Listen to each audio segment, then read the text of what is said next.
ഞാൻ കാലത്ത് 6 മണിക്ക് അടിച്ച് അടുക്കളയിലേക്ക് വന്നപ്പോഴേക്കും അമ്മയുടെ ഏറെക്കുറെ ജോലികൾ കഴിഞ്ഞിട്ടുണ്ടായിരുന്നേ. ദേണ്ട ഒരു പാത്രത്തില് മീൻ വറുത്തതും തൊട്ടടിയിലത്തെ പാത്രത്തില് മീൻ കറിയുമാണേ. ചോറ് വേഗിച്ചമ്മ റൈസ് കുക്കറിനകത്ത് ഇറക്കി വെച്ചേക്കാണ് കേട്ടോ. ഇനി ഈ അടുപ്പത്തിരുന്ന് തിളച്ചുകൊണ്ടിരിക്കുന്ന എന്താണെന്ന് വെച്ചാൽ നല്ല ചക്ക അവിയലാണേ. ഇനി ഞാൻ ഈ പാത്രത്തിൽ കിടന്ന് ഇളക്കൽ കണ്ടിട്ട് നിങ്ങൾ ആരും വിചാരിക്കേണ്ട അത് ചായ ആണെന്ന്. ഇത് ചീതൂട്ടിക്ക് കൊടുക്കാനുള്ള റാഗിപ്പൊടി കുറുക്കാനുള്ള പരിപാടിയാണ്. ഇനി ഇതെല്ലാം കൂടെ എന്തിനാണ് ഈ രാവിലെ ഇത്ര ധൃതിപ്പെട്ട് ചെയ്യണമെന്ന് വെച്ചാൽ ഇന്നൊരു 19 കിലോമീറ്റർ അകലെ ഒരു കല്യാണം ഉണ്ട് കേട്ടോ. അങ്ങോട്ട് പോകാൻ വേണ്ടിയിട്ടാണ് രാവിലെ തന്നെ ഈ പരിപാടികളെല്ലാം ഒതുക്കുന്നത്.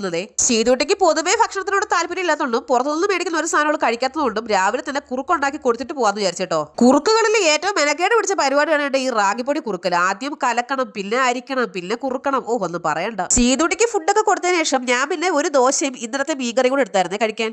ദോശ കഴിച്ച് പകുതി ആയപ്പോഴാണ് ഞാൻ വീട് എടുക്കുന്ന കാര്യം ഓർത്തതേ. അങ്ങനെ ഫുഡടിയും പിന്നെ കുളിയൊക്കെ കഴിഞ്ഞതിന് ശേഷം എന്നാ പിന്നെ ഒരുങ്ങാന്ന് വിചാരിച്ചോ. രാവിലെ പോയാലും സമയത്തിന് നമുക്ക് പോയിട്ട് എത്താൻ പറ്റും, കാരണം അതുപോലെ ദൂരം ഉണ്ടേ. ഇതിനിടയ്ക്ക് ഞാൻ ഒരുങ്ങുന്ന വീഡിയോ എടുക്കാന്ന് പറഞ്ഞ് ക്യാമറ ഓൺ ചെയ്ത് വെച്ചപ്പോൾ ദേണ്ട ചെയ്തിട്ട് എന്റെ ഫ്രണ്ടിൽ കയറി ഇരിക്കുവാണേ. ഫോണിൽ വീഡിയോ ഓടാണെന്ന് പറഞ്ഞപ്പോൾ ദേണ്ട ഏതാണ്ടൊക്കെ ചെയ്യുന്നുണ്ടോ, ചിരിക്ക് കരയാണോ എന്താണെന്ന് എനിക്കറിയാൻ വയ്യ. അത് ഏതാണ്ടൊക്കെ ചെയ്യുന്നുണ്ട് അവള്. അങ്ങനെ ഒരുവിധം 1 മണിക്കൂർ കൊണ്ട് എന്റെ മേക്കപ്പ് കഴിഞ്ഞപ്പോ എന്നാ പിന്നെ ശീതൂട്ടി ഒരുക്കാന്ന് വിചാരിച്ചേ. ശീതൂട്ടിക്ക് തലമുടിയിൽ ഞാനിങ്ങനെ ഗോപുരം പൊടിയുന്നൊക്കെ ഭയങ്കര ഇഷ്ടമാണ് കേട്ടോ. അതുകൊണ്ട് വെറുതെ ഇങ്ങനെ ഇരുന്ന് തരുവേ. പിന്നെ ഒരേ ഒരു പ്രശ്നം എന്താന്ന് വെച്ചാൽ തലയിൽ സ്ലൈഡ് വെച്ചാൽ മാത്രം അവളത് വെച്ചേക്കില്ല കേട്ടോ. ശീതൂട്ടിയുടെ തലയിൽ ഞാൻ സ്വന്തമായിട്ട് നട്ട് നനച്ച് ദേണ്ട ഒരു പൂവിനെ വിരിയിപ്പിച്ച് വെച്ചിട്ടുണ്ടേ. ഇനി എത്ര നേരം തലമുടിയിൽ ഇതിങ്ങനെ കാണുമെന്ന് വെച്ചാൽ എനിക്കറിയാൻ വയ്യാട്ടോ. ശീതൂട്ടിക്ക് കരി വരച്ചു കഴിഞ്ഞാൽ മുഖത്ത് മൊത്തം കുരുക്കൾ വരുവേ. അതുകൊണ്ടാണ് കരി വരയ്ക്കാത്തത്. അങ്ങനെ ഒരുങ്ങി അവസാനം രാവിലെ ഒരു 8-8:30 മണിയായപ്പോ ഞങ്ങൾ എല്ലാവരും ഇതേ ഒരുങ്ങി ഇറങ്ങിയിട്ടുണ്ടേ. ഇനി പോവുകയാണേ. അങ്ങനെ അമ്മയും നേരെ റെഡി ആയിട്ട് സുന്ദരി കുട്ടിയായിട്ട് നിൽപ്പുണ്ടേ. ഇന്നലെ രാത്രി കിടന്നപ്പോൾ രാവിലെ 6 മണിക്കെങ്കിലും ഇറങ്ങണമെന്നൊക്കെ പറഞ്ഞാണെങ്കിലും ഇറങ്ങി വന്നപ്പോൾ രാവിലെ 8:30 മണിയായേ. ഇന്നത്തെ യാത്രയിൽ അച്ഛനില്ലാത്തതുകൊണ്ട് നമ്മുടെ ഭാർഗവി നിലയം മൺചിത്രത്തായിട്ട് പൂട്ടി ഇറങ്ങുന്നത് ഞാനാണ്. അച്ഛനുണ്ടായിരുന്നെങ്കിൽ ഇന്നത്തെ യാത്ര ഓട്ടോയിൽ പോവായിരുന്നു. പക്ഷെ അച്ഛൻ ജോലിക്ക് പോയതുകൊണ്ട് ഇന്ന് മൊത്തം ബസ്സിലാണ് പോകുന്നത്. പിള്ളേര് രണ്ടും കൂടെ നേണ്ട ഒരുങ്ങി ഇറങ്ങിയിട്ട് അരമണിക്കൂർ കൊണ്ട് നേടെ പുറത്ത് കിടന്ന് അങ്ങോട്ടും ഇങ്ങോട്ടും ഓടി കളിക്കുവാണ് കേട്ടോ. എനിക്കിപ്പോ സ്ഥിരമായിട്ട് വരാറുള്ള ഒരു കമന്റ് ആണ്, ചേച്ചി എന്താണ് മൂക്കടഞ്ഞിരിക്കുന്നത്. എനിക്ക് അറിയാൻ വയ്യ. രാത്രി എഡിറ്റ് ചെയ്യാൻ വേണ്ടി ഇരിക്കുമ്പോൾ മാത്രം എനിക്കൊരു ജലദോഷം വരാറുണ്ട്. ഇല്ല എന്താണെന്നറിയില്ല, ഓട്ടോക്കാരെല്ലാം ഭയങ്കര ബിസി ആയതുകൊണ്ട് ഇന്ന് ഈ മുതുക്ക് കയറ്റം മൊത്തം നമ്മൾ നടന്ന് കയറണം മക്കളെ. തനിച്ച് കയറ്റം നടന്ന് കയറുമ്പോൾ തന്നെ എന്റെ അടപ്പളകാറുണ്ട്. ഈ പിള്ളേരെ കൊണ്ട് ഞാൻ എങ്ങനെ പോകുന്നു. ഞാനൊരു പുതിയ മൂക്കുത്തി മേടിച്ച് മൂക്കിലിട്ടിട്ട് ഒരാഴ്ചയായി. ഈ വീഡിയോ കാണുന്നവർ ആരെങ്കിലും ചേച്ചി പുതിയ മൂക്കുത്തി ആണോ എന്ന് ചോദിക്കുന്നു വിചാരിച്ചാൽ ഞാൻ ഷോ ഇറക്കിയിട്ട് ഒരൊറ്റ മനുഷ്യനോട് ചോദിച്ചില്ല. അതുകൊണ്ട് ഇപ്പൊ ഒരു നാണമില്ലെന്ന് ഞാൻ തന്നെ പറയാം. ഞാനൊരു മൂക്കുത്തി മേടിച്ചായിരുന്നു കേട്ടോ.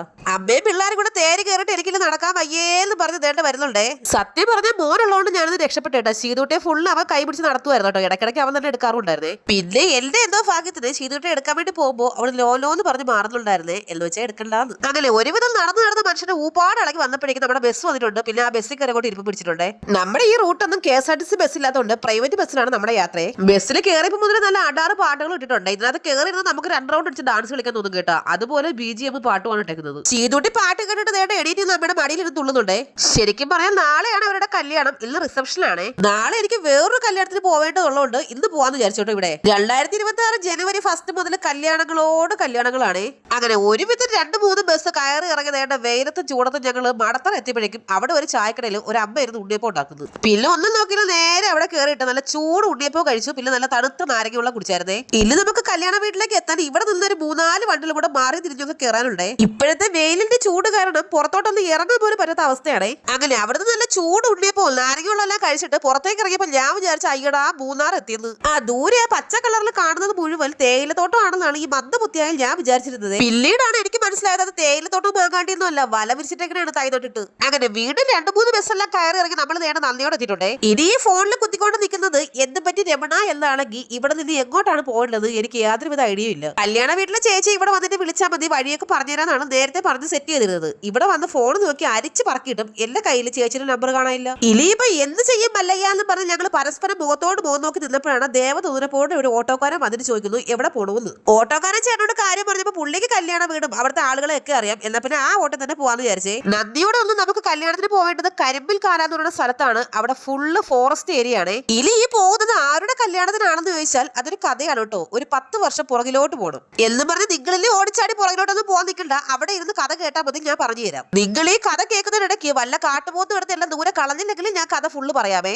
ഒരു 10 വർഷം മുന്നേ ഈ നന്ദിയോട് എന്ന് പറയുന്ന സ്ഥലത്താണ് ഞാനും കടലും റബ്ബർ വെട്ടാനായിട്ട് ഒരു വീട്ടിൽ നിന്നത് കേട്ടോ. ഒരു സുപ്രഭാതത്തില് പെട്ടെന്ന് നമുക്ക് റബ്ബർ വെട്ട് നമ്മുടെ കയ്യിൽ നിന്ന് പോയി ഞങ്ങൾ ആകെ പട്ടിണിയും പരുവട്ടത്തിലും ആയ ഒരു സമയം ഉണ്ടായിരുന്നേ. തലയ്ക്ക് മീതെ കടം വന്ന് നിറഞ്ഞു എന്ന് പറഞ്ഞു കേട്ടിട്ടുണ്ടോ? അതുമാതിരി ഒരു അവസ്ഥയായിരുന്നു. ബാങ്ക് ലോണും വണ്ടിയുടെ ലോണും എന്ന് വേണ്ട ആകെ മൊത്തം ഫുൾ കടത്തിലായിരുന്നു. സത്യം പറയുകയാണെങ്കിൽ ഒരു നേരത്തെ ആഹാരം കഴിക്കാൻ പോലും ഞങ്ങളുടെ കയ്യിൽ പൈസ ഇല്ലായിരുന്നേ. പറമ്പിൽ ഈ തറയിൽ വീടെടുക്കുന്ന അടക്കയില്ലേ, അതൊക്കെ പിറക്കിക്കൊണ്ട് കൊടുത്താണ് കടൽ എന്ന അരിയൊക്കെ മേടിച്ചോണ്ട് വന്നോണ്ടിരുന്നത്. അങ്ങനെ ഞങ്ങൾ ഇനി ആത്മഹത്യ അല്ലാണ്ട് വേറൊരു വഴിയില്ലാന്ന് പറഞ്ഞ് ഞാനിരുന്ന് കരഞ്ഞോണ്ടിരുന്നപ്പോ ഒരു ദേവദൂതനെ പോലെ വന്നൊരു ചേച്ചി ഉണ്ടായിരുന്നു കേട്ടോ. അന്ന് ആ ചേച്ചി ഞങ്ങളെ ഒരു പരിചയമില്ലെങ്കിലും ചേച്ചിയുടെ വീട്ടിൽ കൊണ്ടുപോയി 10-15 ദിവസം അവിടെ നിർത്തി നമുക്ക് ആഹാരമൊക്കെ തന്നിട്ടുണ്ട്. ആ ചേച്ചിനെ മോളുടെ കല്യാണത്തിനാണ് നമ്മൾ ഇന്ന് പോകുന്നത്. വലിയൊരു കാട്ടിന് നടുവിലെത്തിയപ്പോ ഓട്ടോക്കാരൻ പറഞ്ഞിട്ട് വണ്ടി പോകൂല, ഇവിടെ ഇറങ്ങിക്കോളാം. ഈ വന്ന വഴി മറക്കരുത് എന്ന് കേട്ടിട്ടുണ്ടോ? എന്നാൽ ഞങ്ങൾ വന്ന വഴി മറന്ന് ഇനി പോവാനുള്ള വഴി മറന്ന് ആകെ മൊത്തം ഫോറസ്റ്റിന് നടുവിലുമായി. ഇനി ഇവിടെ വല്ല കാട്ടുപോത്തോ ആനയെക്കാളും വന്നാൽ എന്റെ ശിവനെ എനിക്ക് ഓർക്കാൻ കൂടി വയ്യാത്. എന്തും വരട്ടെ എന്ന് വിചാരിച്ചിട്ട് കണ്ട വഴി കൂടെ അങ്ങ് നടന്നേ. ഇതിൽ വല്ല വീരപ്പന്റെ സംഘത്തിൽ തന്നെ ചെന്ന് കയറുന്നത്. നടന്ന് കല്യാണ വീട് എത്തിയില്ലെങ്കിലും കുഴപ്പമില്ലായിരുന്നു, വല്ല ഉൾക്കാട്ടിനകത്ത് ചെന്ന് കയറാതിരുന്നാൽ മതിയായിരുന്നു.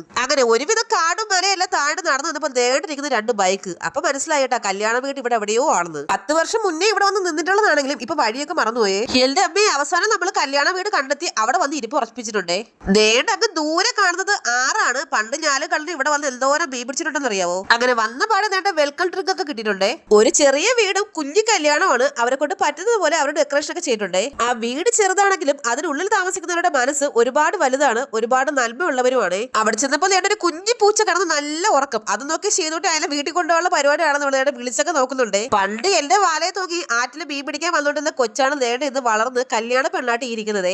ഇത് ഇവിടുത്തെ ചേച്ചിയുടെ സഹോദരന്റെ മോളാണ്, നമ്മൾ അച്ചു എന്നാണ് വിളിക്കുന്നത്. പിള്ളേരൊക്കെ വളർന്നത് കണ്ടപ്പോഴാണ് എനിക്കൊരു കാര്യം മനസ്സിലായത്, ഞാനൊക്കെ വയസ്സായിട്ടാ. ഇതിനിടയ്ക്ക് ശീതോട്ടി മൂക്കടിച്ച് വീണിട്ട് നേട്ട മൂക്കൊക്കെ നീര് വെച്ച് ബ്ലഡൊക്കെ വന്ന് ആകെ സീനായിരുന്നു. അങ്ങനെ അവളുടെ കരച്ചിലിന്റെയും ബഹളത്തിനും ഇടയ്ക്ക് അവിടുത്തെ വേറെ വീഡിയോസ് ഒന്നും എടുക്കാൻ പറ്റില്ലായിരുന്നു കേട്ടോ. സത്യം പറഞ്ഞാൽ അവരെല്ലാരെയും 10 വർഷത്തിന് ശേഷം കണ്ട എക്സൈറ്റ്മെന്റിൽ വീഡിയോ എടുക്കാൻ മറന്നു എന്നുള്ളതും സത്യമാണ്. അവിടെ കഴിക്കാൻ നല്ല ചൂട് പൊറോട്ടയും ഗ്രീൻ പീസ് കറിയായിരുന്നു. പിന്നെ അതൊക്കെ കഴിച്ചിട്ട് ഒരു 4 മണിയായപ്പോൾ ഞങ്ങൾ അവിടെ നിന്ന് ഇറങ്ങിയായിരുന്നേ. ഫോറസ്റ്റ് ഏരിയ ആയതുകൊണ്ട് വൈകുന്നേരം ആയിക്കഴിഞ്ഞാൽ പിന്നെ നമുക്ക് അവിടെ നിന്ന് വണ്ടിയൊന്നും കിട്ടത്തില്ല. പിന്നെ മൃഗങ്ങളുടെ ശല്യമൊക്കെ ഉണ്ടായിരുന്നു വിചാരിച്ചിട്ട് ഞങ്ങൾ 4 മണിയായി ഇവിടെ പിന്നെ ഒരു 3-4 ബസ്സിലൊക്കെ കയറി ഞങ്ങൾ വീടെത്തുമ്പോൾ പാതിരാത്രിയാവും. അതുകൊണ്ട് പിന്നെ അവിടെ ചെന്നിട്ട് വീഡിയോ എടുക്കാനൊന്നും ഇല്ല, കിടന്നുറങ്ങിയാൽ മതിയല്ലോ.